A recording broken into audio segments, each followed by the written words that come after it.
All right, so I have filled this up several times, but if you listen, that is starting to drain. What happened is this wasn't draining out properly.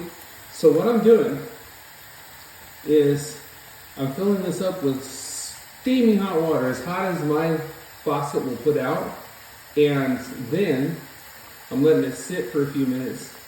It's starting to drain better, but I want it to like really let loose. So I filled this almost all the way to the top about 3 times, right? And this is something that you can do. This is why I'm making this video. If you have a clogged sink, start with the easiest, the basics. Start with trying to do this, because what happens is there's makeup, there's body soil, there's soap. Anything that goes down this drain can solidify, almost like clogging an artery, right? And then you get that clogged up. Now you can see it's filling up. It's not filling up as fast as it was before, but before it wasn't doing it super fast as is. But what I'm trying to show you is this is a good method to try before you call out a plumber. Now there is a place for a plumber. Please don't discount that. Don't always think that you can do everything yourself. Eventually, we do get in spots where we need help if we don't have all the means.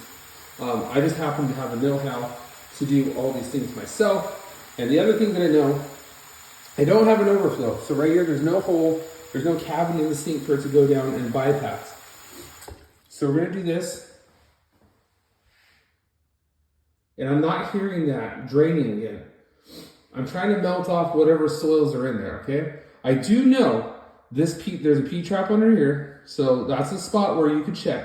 A lot of times, what happens is you have this drain flange, it goes down a tube, a PVC pipe, or a brass pipe, or whatever material it is, and it goes to a P-trap. And that P-trap's job is to keep enough water in there to close it off from sewer gas coming back into your house and giving you disgusting odors that can actually poison you, right?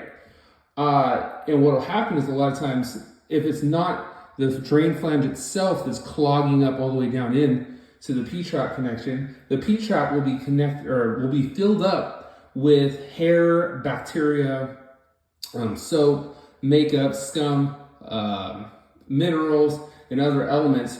They'll solidify into a gelatinous ball, and it starts stopping your drain until the water just refuses to flow. Now you can see how slow it's going. You can see little bubbles right there. That is loosening up some. Like I said, there's a clean out on the other side of this wall here. If you don't know what a clean out is, it's an access point for you to snake both ways to clean the line out so that we don't push a clog further down the system. I am not a licensed plumber, so please don't ask me 15,000 questions. These are just things from a handy person that you can do to get yourself rolling in this case. Now, I've got seriously hot water, right? You can see the steam rising. Another thing that you can do, that I'll do, and I'm going to show you this, be very careful when you do this, do it at your own risk, is you can hold your stop handle down. If you have a model where you can, take a plunger, toilet plunger,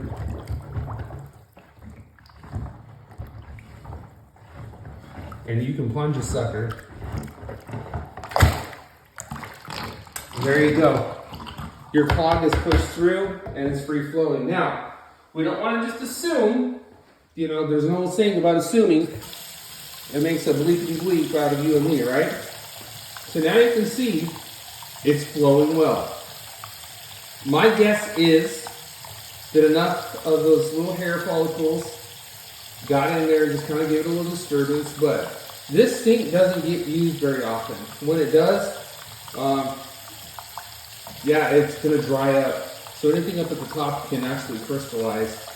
But there you go, we have a free-flowing drain. Those are some tips that you can use on how to free up a drain that's doing exactly what it is. Pretty much stopped up, slow flowing. Using only hot water in a plunger. Most people have hot water and a toilet plunger in their house. If you don't, you can get a plunger very cheap. A lot less expensive than a plumber. Now say you're trying to plunge this and it's just not budging. After what I did right there, you may want to reevaluate. If you're brave enough and haven't put caustic chemicals, caustic sodas, those kind of things down the drain, like Drano or Green Goblin or any of the other ones, what you can do is you can come underneath and you can take your P-trap apart. So let me show you what that looks like. Move this sealing pin out of the way. Now, underneath here, there's a drain flange coming from the sink down into your P-trap. You take this guy right here, take it off from here, back in the back. There we go. I'm gonna point back there. Take that collar, you loosen up, but you need a bucket under here. And you're gonna take this whole assembly off and take it apart and clean it out. That most likely will be your clog. If it's not, and you're not experienced, and you're not a plumber or experienced enough with a drain auger, I would seriously call a plumber at that point and let them handle it. Yes, it's gonna suck, but it's better than causing some nasty damage. There you go. The proof's in the pudding. Flowing just fine right now. No, I didn't set this up. This just happened to be not flowing. I said, you know what? This is a great time that I can share a little bit of knowledge, some quick tips for people on how to get this rectified. Thanks for following along. Like, comment, share, subscribe, do the whole 9 yards, and I really appreciate you guys. If you have any other tips that are great, awesome, please let me know. I know that I'm going to receive some criticism from you guys for using a plunger. To each his own. It's one of my little tricks. We need to pass down things that work to people because these economic times for most people are pretty hard. So if it gets past this situation, by all means, call a licensed plumber, an individual who does great work, great reputation, and there you go. If you've used this tip before, please leave a comment as well and let people know what your experience was. God bless.